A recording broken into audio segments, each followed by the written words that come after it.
has no body now but yours. No hands, no feet on earth with yours. Yours are the eyes with which he looks, compassion on this world. Yours are the feet with which he walks to do good.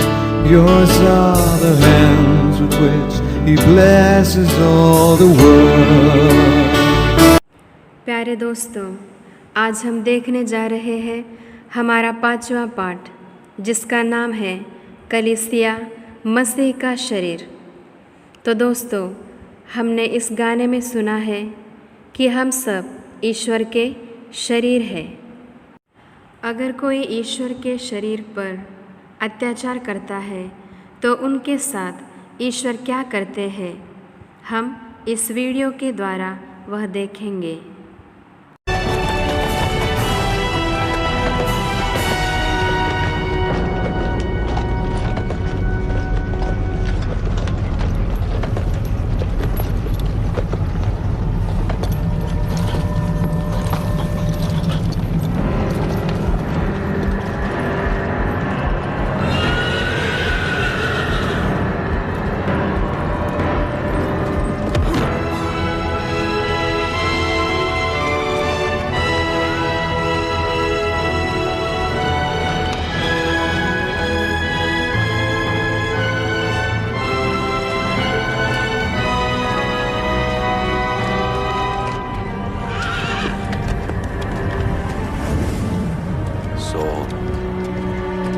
Saul, why are you persecuting me, Saul?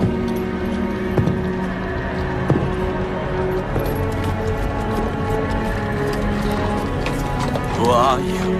I am Jesus, whom you are persecuting. Get up, enter the city of Damascus. You will be told what you are to do. पौलुस बने Saul को इस ईश्वरीय दर्शन से यह महत्वपूर्ण जानकारी प्राप्त होती है कि जब मसीह विश्वासी सताए जाते हैं तब खुद मसीह ही सताए जाते हैं। संत पौलुस रोमियों के नाम पत्र में कहते हैं, हम ईसा मसीह में अनेक अंग होते हुए भी एक शरीर होते हैं। तो प्यारे दोस्तों, ईसा मसीह हमारे कलीसियाई शरीर है और हम हर एक जन उस शरीर के अंग हैं और ईसा मसीह इस कलीसियाई शरीर के शीर्षक हैं।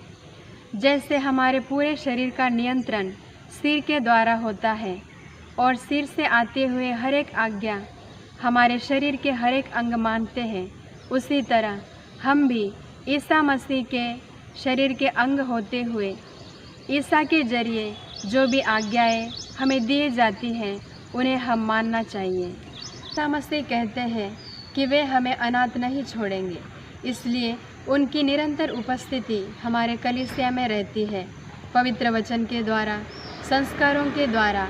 और जब हम कलीसिया में एक रूप से रहते हैं तब ईसा मसीह हमारे बीच उपस्थित रहते हैं। ईसा मसीह हर दिन पवित्र बलिदान में हमें उनके शरीर और रक्त से पोषण करते हैं और पवित्र वचन के ज़रिए हमारी अगुवाई करते हैं। तो इस तरह जब हम उनका शरीर और रक्त ग्रहण करते हैं तो हम उनसे शक्ति पाते हैं। जैसे एक शरीर में अनेक अंग होते हैं और उन हर एक अंगों का कार्य भिन्न भिन्न होता है, लेकिन वे अंग परस्पर एक दूसरे को मदद करते हैं, इसलिए उस शरीर का कार्य आसानी से चलता रहता है। इसीलिए ईश्वर ने हम सबों को, इस कलीसियाई शरीर के अंगों को भिन्न भिन्न कार्य सौंपे हैं।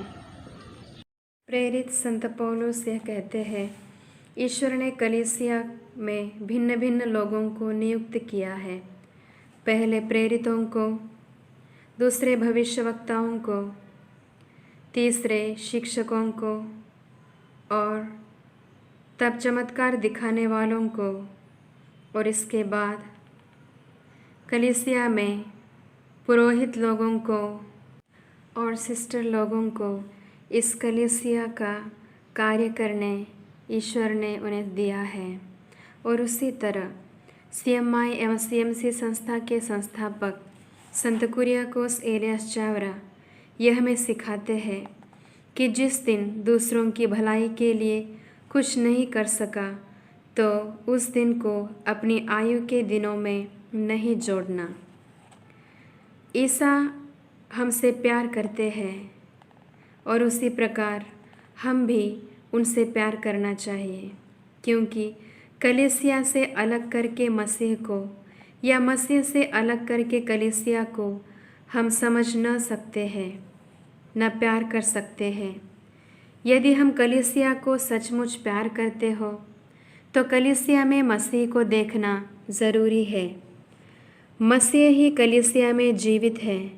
कलीसिया के द्वारा मसीह हमें सिखाते हैं, हमारे संचलन करते हैं और हमें पवित्र आत्मा वे हमारे जीवन में देते रहते हैं।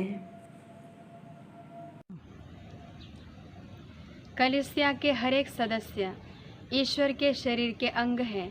यह पहचान कर हम सबों के साथ एक समान प्यार करना और उनका सम्मान करना चाहिए।